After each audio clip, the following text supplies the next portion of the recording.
Bismillah ar-Rahman ar-Rahim.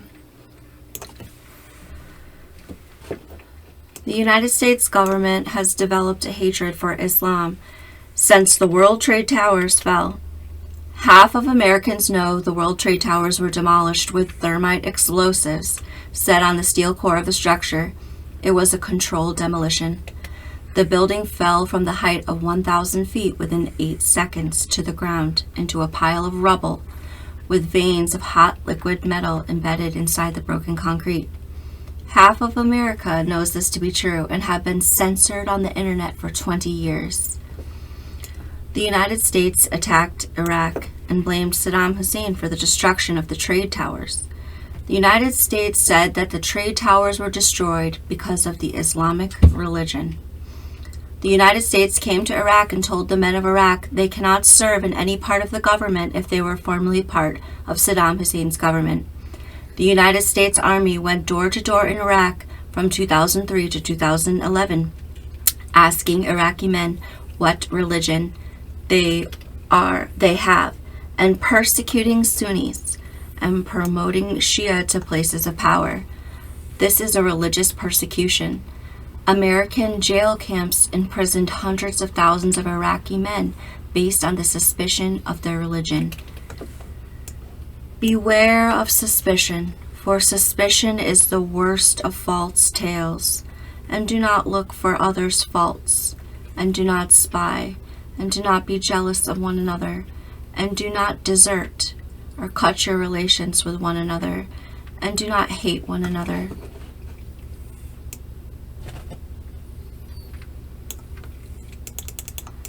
It is clear to see that the Christians don't follow all the commandments of the Bible, nor the law of their constitution of sovereignty. We cannot expect all Muslims to follow all of the Sharia. The Christian Inquisition must repent from his bad deeds. We must make corrections where we have persecuted people because of their religion. We must reverse our actions where we have forced men into homelessness and statelessness because of their religion. Every man is entitled to live in a place that is safe and free for him. Every man must have limits of power. A man should not control the life of another man. These beliefs are universal beliefs. Because every man must have a limit to his power over other men, we must never allow the concentration of power.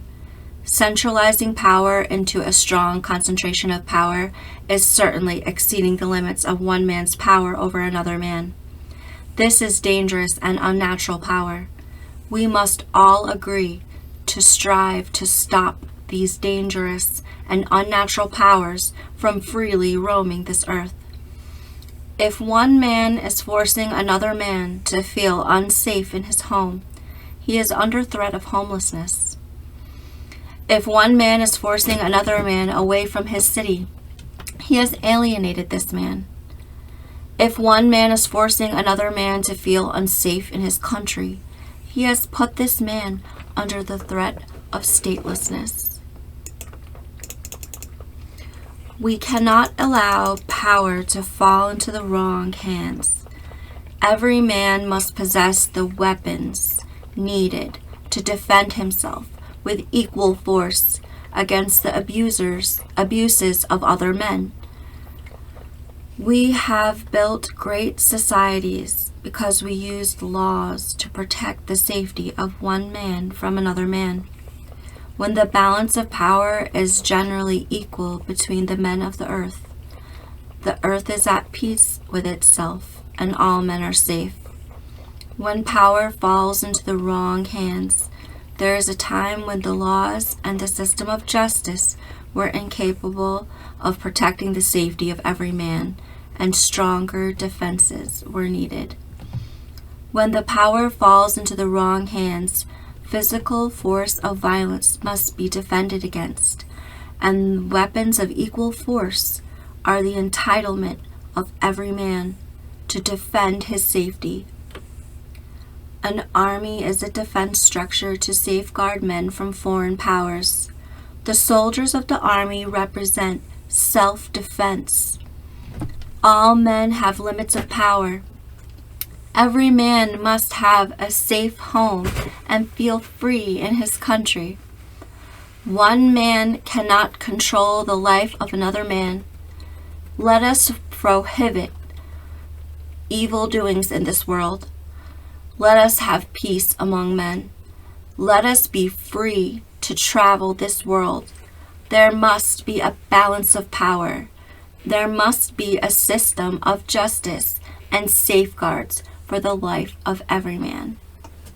Allahu Akbar.